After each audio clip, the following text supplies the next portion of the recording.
मोहतरम 2025-2026 के बजट पर आपने मुझे कहने का मौका दिया, मैं आपका शुक्रगुजार हूँ।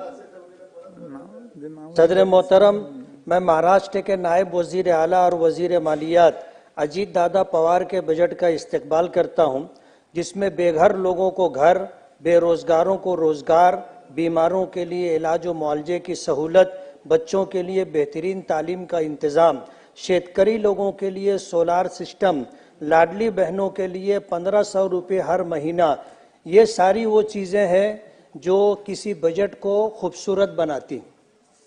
किसी शायर ने कहा है, कदम कदम पे उजाले उतर के आएंगे, तेरे नसीब में तारे उतर के आएंगे, घर से निकल बेसहारों का सहारा बनकर तेरी मदद को फरिश्ते उतर के आएंगे।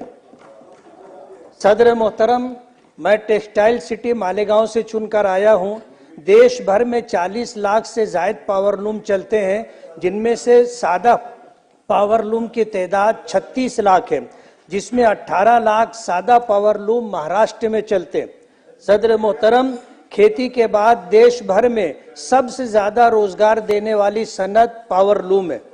मेरी अजीत दादा पवार साहब से गुजारिश है कि पावरलूम सनत के लिए बिजली जरूरी है और महाराष्ट्र में बिजली का रेट दूसरी रियासतों के मुकाबले में ज्यादा है।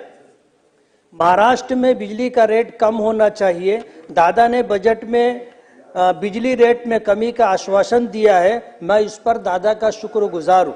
मेरी गुजारिश है कि आपके इस आश्वासन पर जरूर अमल होना चाहिए।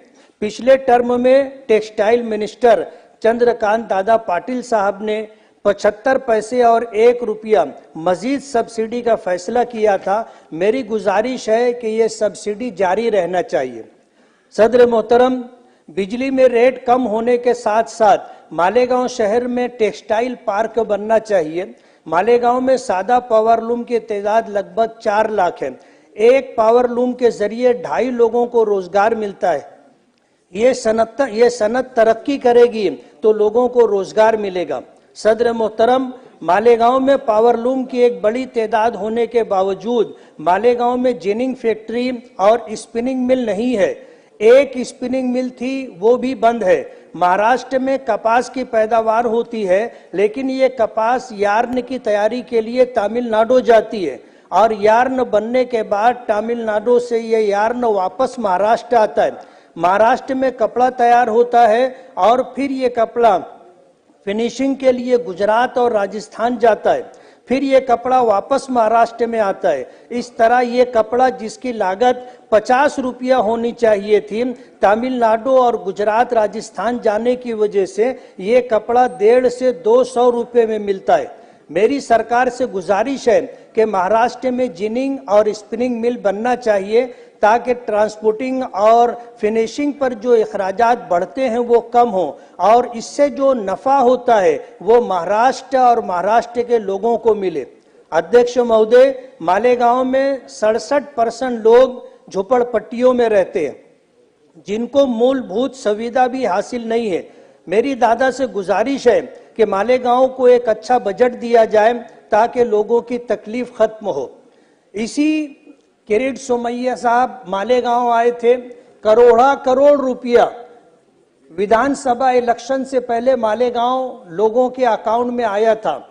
उसकी इंक्वायरी होना चाहिए थी, जिस तरह होनी थी नहीं हुई।